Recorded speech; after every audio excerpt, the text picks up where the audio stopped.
So hello, today guys, we're going to discuss prop beam, but by using super integration and by integrating the method of point load analogy. So let's just get into it. So the formula for prop beam is the same as the cantilever. Kasi sabi ko sa inyo guys, ang prop beam is just cantilever but with a roller support at the end. So we can use this one. So discuss natin later. So let's proceed sa problem. Determine the value of the roller support due to the load as shown. Assume rigid support. So that's the problem. So ano nang mapapansin nyo guys? Yes, that the problem is indeterminate. So pag indeterminate, di mo naman agad na-solve yung support reaction. So indeterminate siya kasi nga support reaction 4 tapos 3 lang yung ano mo kasi isang member. So 4 greater than 3. So that's first degree indeterminate. So you can use 3 moment or other methods to get the support reaction. But we're going to focus on applying the superposition. So by applying the concept of superposition, pwede natin makuha yung support reaction ng roller. So first step, equation of line. So wala namang pinagbago from previous video. Yan naman talagang unang ginagawa natin. So y minus y1 is equivalent to m a minus a1. So we have to get the slope. So di ba pag nag-determine tayo ng equation of line, so yung point kasi napakonsider natin. So pwede kong consider yung point na yan. So yung x niyan is 8 and yung y niyan is 10. I can also consider that point. So that's x equals 0 and y is equivalent to 5. So y2 minus y1 over x2 minus x1. So we can easily get the slope. So we can substitute by considering that point. So y minus 5 is equivalent to the slope a minus 0.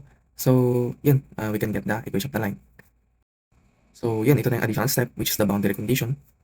So, we can say that the deflection at roller is equivalent to 0. So, the summation of deflection is equivalent to 0 since we assume that the support roller is rigid support. So, meaning di yan magdi-deflect, guys. So, the deflection at roller is equivalent to 0. So, kapag drawing natin yung deflection diagram niya, it should look something like this. So, bababa, and then tataas. So, ang deflection sa roller is 0. Rigid support yun, guys, ha? So, I have to look the roller support as upward force. Then, the figure will be the same as cantilever. So, ganoon lang. So, kaya nga sabi ko sa inyo, it's just the same with cantilever. So, we have to use the same formula with the cantilever beam. So, the deflection, therefore, gamitin natin yung formula sa cantilever. So, bakit nga ba kasi yun yung ginagamit natin? Kasi ngayon yung hanapan nating x is mas malaki sa a. Di ba, pag nagpalakad naman tayo ng strip yan from 0 to 8, mas malaki pa rin si 8 doon, di ba? So, we can use that formula. So, a is less than x. And ano ba sabi natin? Kung sino yung mas malaki, siya yung katabi ni 3. Tapos yung hindi mo na ginamit is doon na sa dalawa. So the deflection therefore is ito. So color-coded siya. So the blue represents the load and the red represents the reaction B. So yun guys, apply lang natin yung formula. So na-define naman natin to nung last. So I'm sure na masagutan nyo na yan. So where P is yung load function na Y.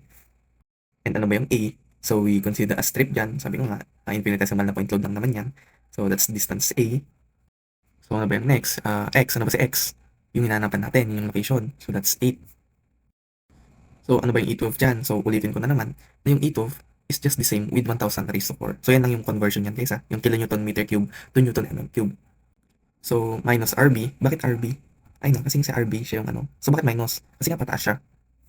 So yung other parameters have been defined naman na. So analyze na lang natin to. So since pares lang naman sila ng ano ng EI, so we should just cancel it. So pares din naman na may E12, so let's just cancel it. And therefore, makukuha na natin yan. So ito pala guys, hindi ka palang pwedeng mag-chip solve. So what you will do is simplify, and then you will get the answer, which is 26 kilonewton. So ganyan na kadali yan guys. So we don't choose 3 moment, but we use the concept of superposition. So move on na tayo. So apply na natin lahat ng learnings natin through a passboard exam. So I'm sure guys, sobrang familiar na kayo sa problem na to. O yan, sobrang familiar na yan. Yan yung lagi nyo nakikita, di ba? So sabi niya, cantilever beam rests on a simple beam CD. Both beams are of the same material and cross-section. Determine the load carried by beam CD and deflection at contact point.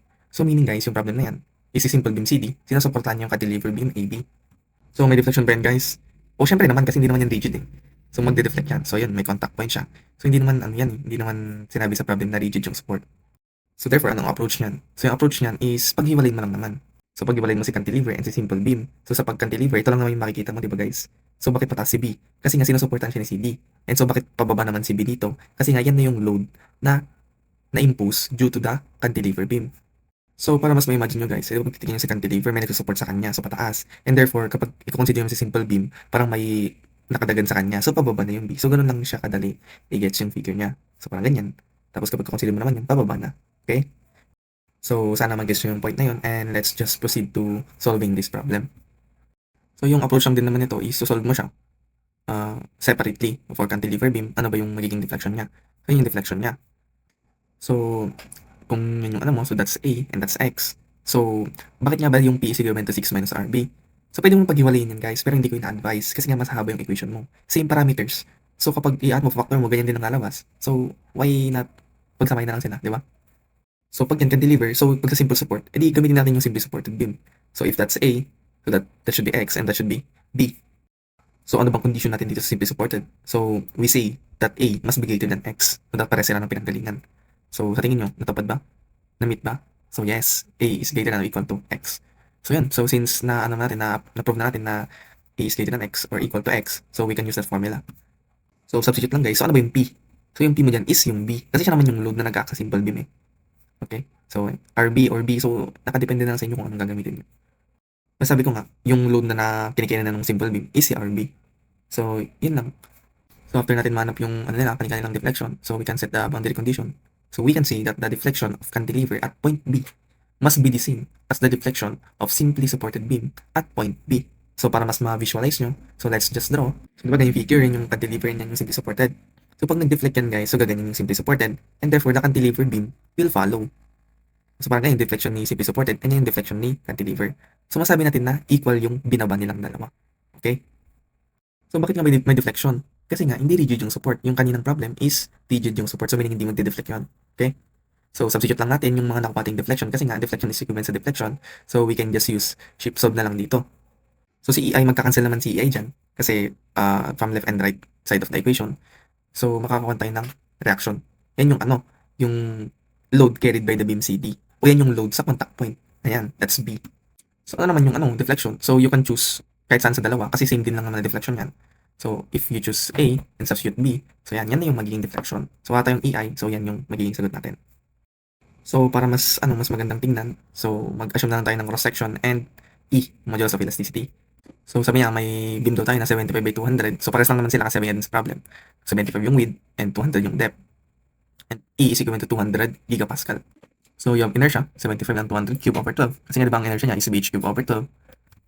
So, you have EI, 50 E6 times 280 is equivalent to E13, or that's just 10 raised to 13. Hindi ba E6 sabihin natin? That's just 10 raised to 6. So, mas binadali ko lang yung buhay nyo. Kasi hindi na talaga ako nag-10 raised to something kasi ang daming pindot. So, pwede mo lang gamitin yung E na lang. So, sa GPA is equivalent to 1000 megapascal. Yan yung conversion nyo guys. So, that's it. So, apply lang natin siya. Substitute natin siya. So, EI natin yun, yung 10 raised to 13. Ayan. So, we can get the deflection to be 0.395 millimeter. So, yan ang sagot natin guys.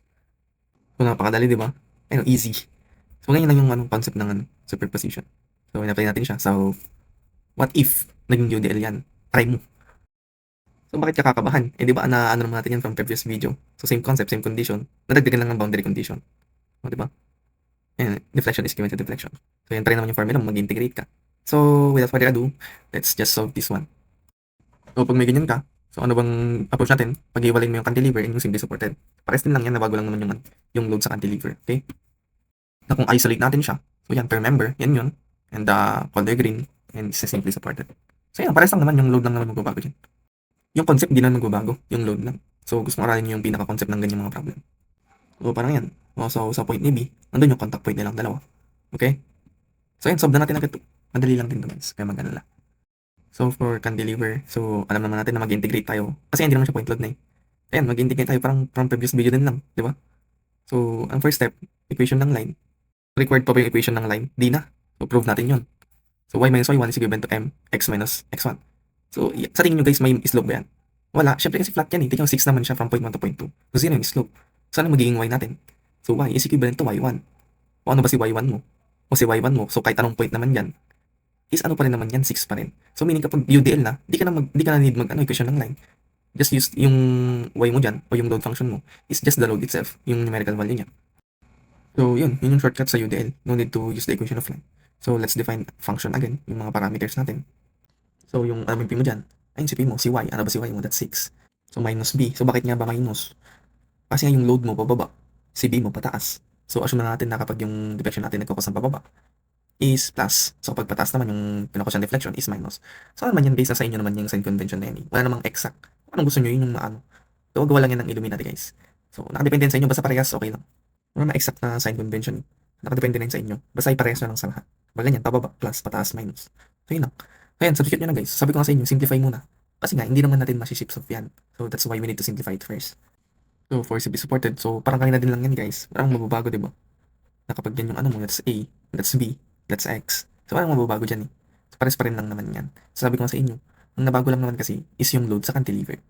So, yun o. Wait, nakakalimutan ko pala yung, yung strip dito. Ayun sa bus. So, nagko-consider ng strip dyan tapos A. Kasi nga, nag-assume tayo na infinitesimal yung mga load dyan. So, pinapadaan natin yung strip from 0 to 2.4. So, let's set aside that and we can apply the boundary condition. Nasabi natin kanina, yung deflection sa cantilever at point B is equivalent sa deflection ng simply supported at point B. So, yan. So, pag yun yung deflection ng cantilever at yun yung deflection ng simply supported at point B, so parehas yung dalawa na yan. So, in actual kasi kapag visualize yung mabuti, kung ano yung binaba ng simply supported, is yun din yung bababa ng cantilever. Kasi nga sinusuportahan niya yung cantilever. So, yan. Substitute lang natin yung deflection sa cantilever and deflection sa simply supported. So, yan. Substitute lang yan, guys, na nilagay lang natin dyan. We can use shift solve to get B is equivalent to 4.629. Yun yung force na kinikerry ng CB. So, how about deflection? So, mamili ka lang dyan. So, kahit saan dyan. So, piliin na lang natin CB. So, yan. So, substitute. Makukuha natin yung deflection sa point na yun, sa point B. So, that's 0.355 mm. So, di ba, dali guys? Basic nyo lang yan. So, ano bang mga limitation or weakness ng method na to? Sabi ko sa inyo, hindi naman lahat perfect. May limitation din yan. Parang ganyan. Hindi tayo makaka-shift solve. Kasi kung may integration, ayaw ng calculator na mag-shift solve kahit itry na sa calculator nyo ngayon. And for the second one, isang limitation din ng ano na to, is kapag yung load ay missing, kasi nga, mag-integration ka pa dun sa part na yun. Unless yung choices are given. Kapag given yung choice kasi, pwede mo siyang i-back solve. Yun yung ano naman niya, counterpart niya. So, although integrating it is easy. So, is easy kasi yan. Nakakalimutan lang. So, it makes the method inefficient. So, bakit? Kasi nga, kailangan mo pa mag-integrate yan. Ayun, parang ganyan. So, lalabas mo muna si yung mga constant yung pwedeng ilabas. Tapos, pwede mo natin i-distribute yung a squared sa parenthesis. So, yan. Ayan, yung kulay blue yung pwede natin ilabas dyan. And after yan, pwede natin mag-integrate. Ayan, integrate na tayo. So, using power rule yan. So, yan palang is UDL. So, paano kapag kapag UVL na yan? So, meron ng extra step yan. Mas mahirap na naman yan. Ayan, power rule, alam nyo naman na yan. Ayan, lang. Hindi ko suggest yung method na to. Kapag ganyan na. Kasi it can be a source of error. Lalo sa pag-integrate. At lalo kapag varying load na siya. So, all in all, ang suggest ko lang sa inyo is more practice. So, kung gusto nyo talaga gamitin tong method na to at i-master. So, okay naman siya for me. And magbaon lang kayo ng backup tulad ng CBM. Kasi sobrang useful kasi yung superpositioning, lalo pag na-master nyo na. At alam nyo gamitin yung formula. So, pag na-master nyo naman to is wala naman na magiging problema. Kahit paikot-ikutin naman na kayo ng problem, is kaya nyo pa rin isolve. Kasi na-master yung concept eh. So, for next topic naman. So, discuss din naman natin yung pwede natin gamitin as backup natin. So, that's conjugate beam method. So, yan lang yung backup na inaral ko dati. So, ginamit kong main na method ko is talaga superposition. Kasi kung na-master mo naman yung superposition, sabi ko, kahit ano namang gawin nila, kahit balik rin nila, kaya pa rin isolve yun. So, yun nga guys, sa conjugate method din kasi. May mga technique din kasi dyan na pwede nating ituro. So, tulad ng nung conjugate plus integration na naman. Ayun, pwede mo lang yun yung concept ng integration dyan eh. Na naman, hindi ka na ba nagsawa? Ayun, so pwede yan guys. Tutok ko lang sa inyo. So, yun lang yung end na to. Sorry at napakatagal ng video na to kasi madami din naman problem. Yun lang.